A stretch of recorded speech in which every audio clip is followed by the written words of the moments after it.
Hello everyone, this is Defense Politics Asia, and this is the summary for the day of 432 to 433 for the 1st to 2nd of May. Let's start off with the southern front. So from the southern front, we have information of Bayraktar TV2 drones operating from Odessa region. They help to do target acquisition for the Ukrainian artillery that is actually positioned across the entire of the southern front. And we do have some information coming from Raiba showing some of these positions of this artillery. So we have artillery position at Stanislav, BUILDUP, and then at this location is called Odrado Kamyanka, and as well as along the Berislav to Zemivka line. So it's actually this Berislav to Zemivka. So this entire area here, there is a Ukrainian artillery. Quite a number of them here. You got the KHERSON B, 82mm mortar, 60mm mortars, and also have grad. And on top of that, there is also reinforcement in terms of 2 more grads, BM21 coming into the Khyslivka region, and there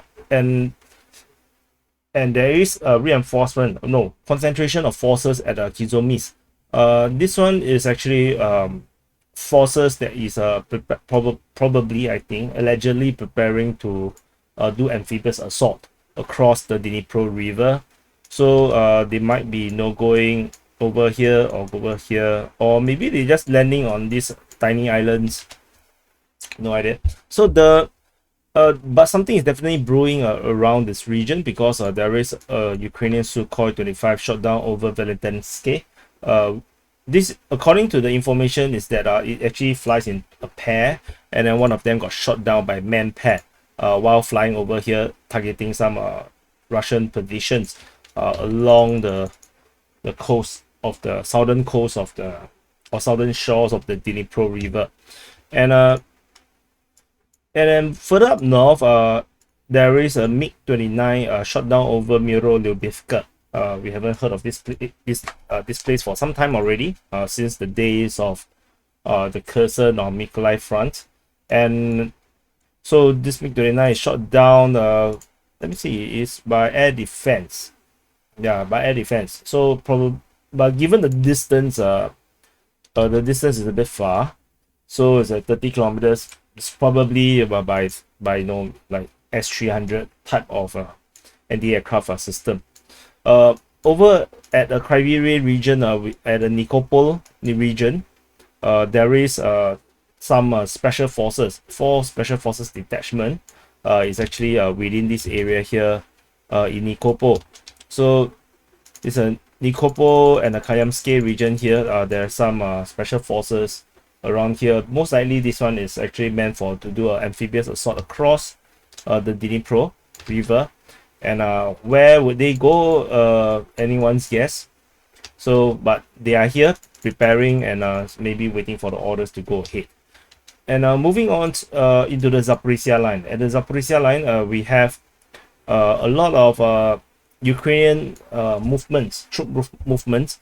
Reinforcement has been reported along the Kayamsky-Shebaki line, which is actually this line. Along this line here.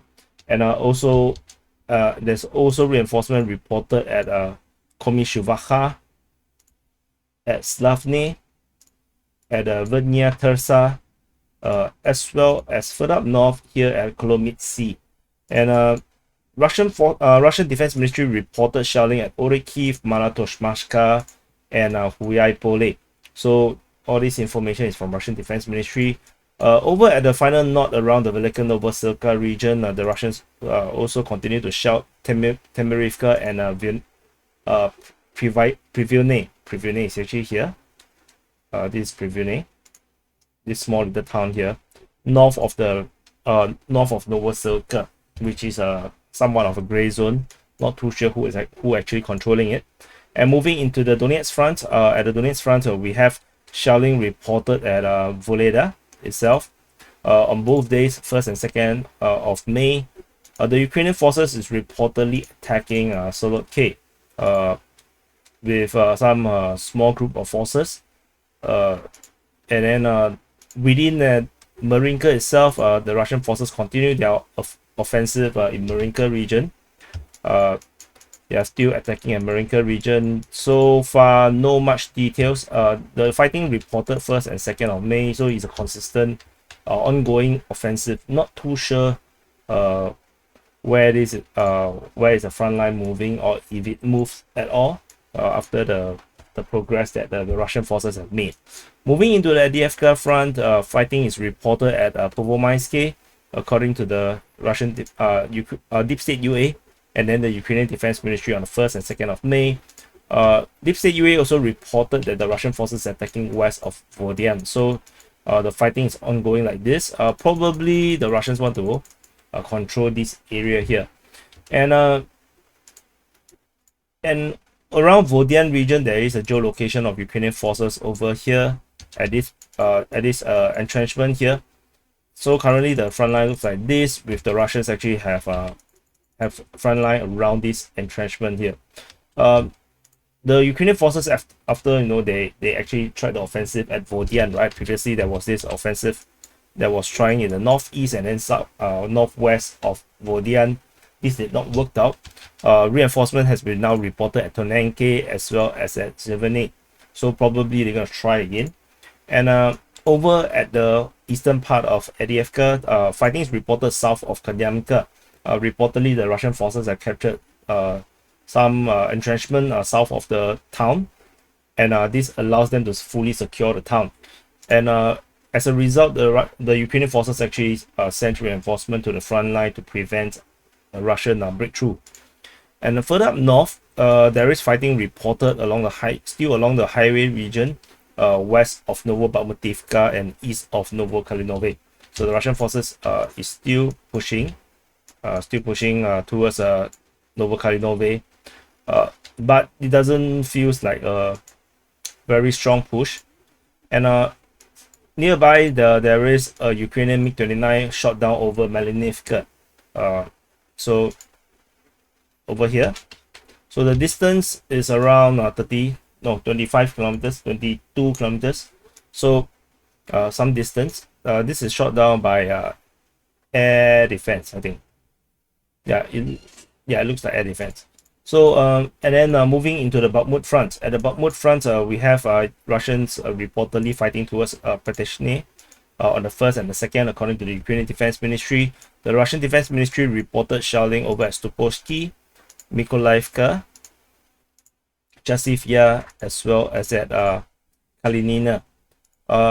According to Remilin 21, he reported that the Ukrainian forces at Chasivya, Konstantinivka, Kramatorsk, and Sloviansk actually got put into alert and combat alert. And soon after, we have information of from the Russian Defense Ministry that the Ukrainians actually attacked from Kharkivka, Bodanivka, and Chasivya.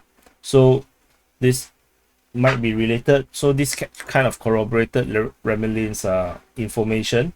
The Ukrainian Defense Ministry, however, say that the Russians attacked on Ivanivsky on the 2nd of May. And then within Bakhmut itself, there is no the main focus of the Russian forces is actually attacking over here in the northwest part of the city.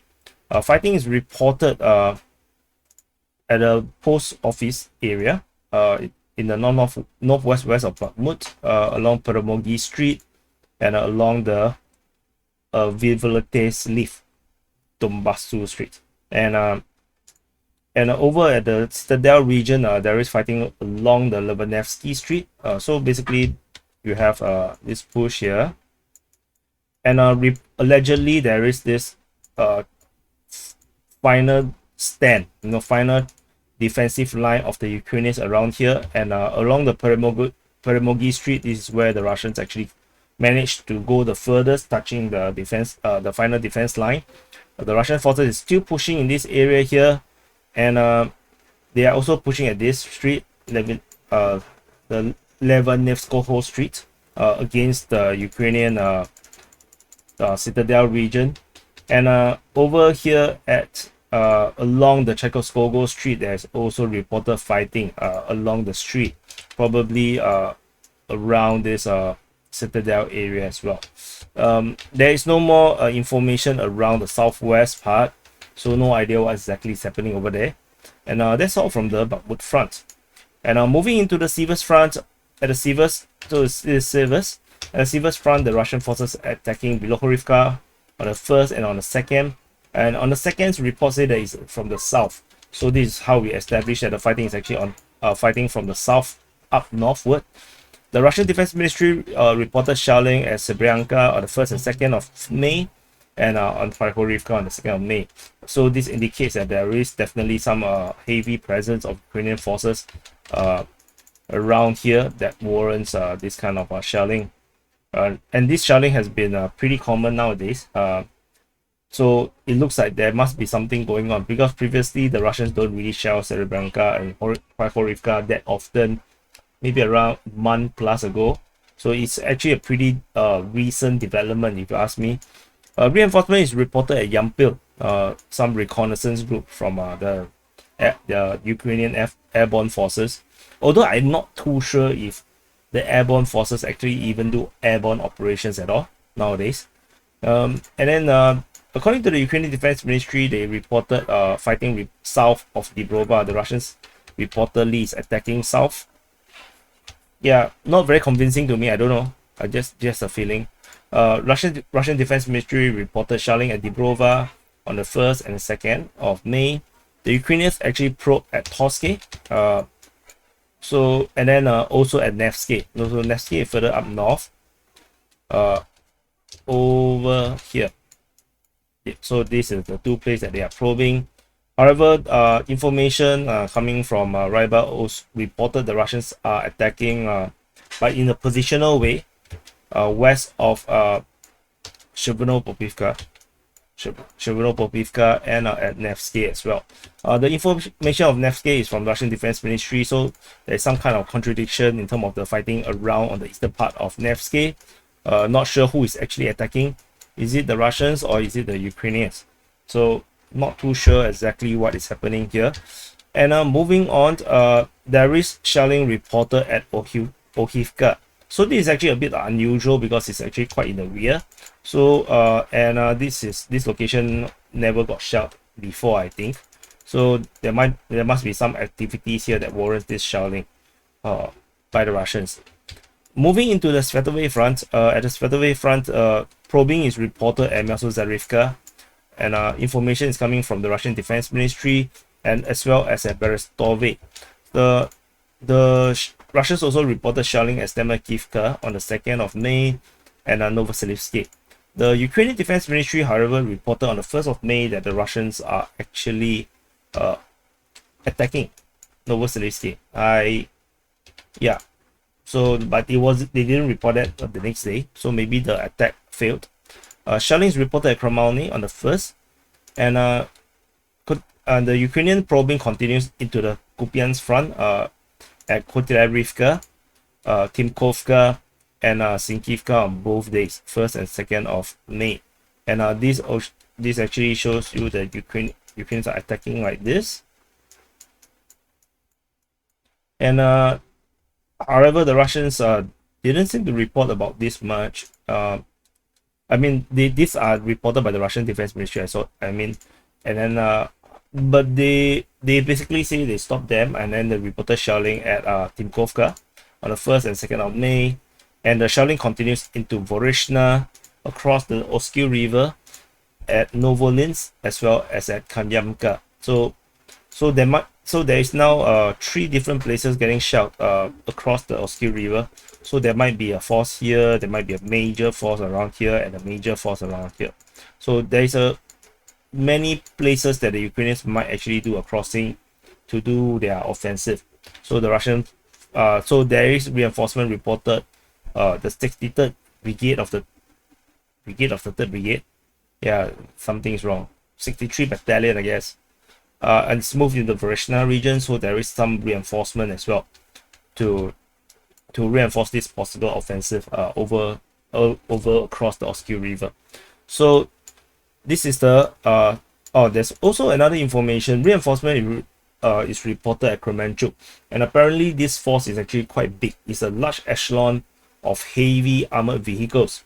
So they are speculating that it's going to be sent to Zaporizhzhia or maybe towards the east, which is basically not talking, because that's exactly where the front lines are. So anyway, this is the summary for the day of 432 to 433 for the 1st to the 2nd of May. And I just want to also add, I'm thinking about, you know, the continuity in terms of the SITREP that is being posted on on the YouTube. So this despite all the SITREP will now be considered classified, I believe I think that I will be posting them belatedly on the DPA War channel. So maybe there will be a 1 week delay or something. I will schedule the SITREP so that it will be unclassified after 1 week. So this actually allows the video to still be on YouTube, so that we can have the continuous sequence, so it's easier for archival and tracking, or you know, for people to trace back information. And but it also gives the people who are paying, part of the DPA army, the sergeants, officers, and the generals, some kind of a perk in terms of getting the information first. So it could be 3 days earlier, or it could be, you know, 1 week earlier than the rest of the world. I'm still thinking, because it's largely dependent on how I manage the content. So anyway, thank you for watching, and I'll see you in the next update.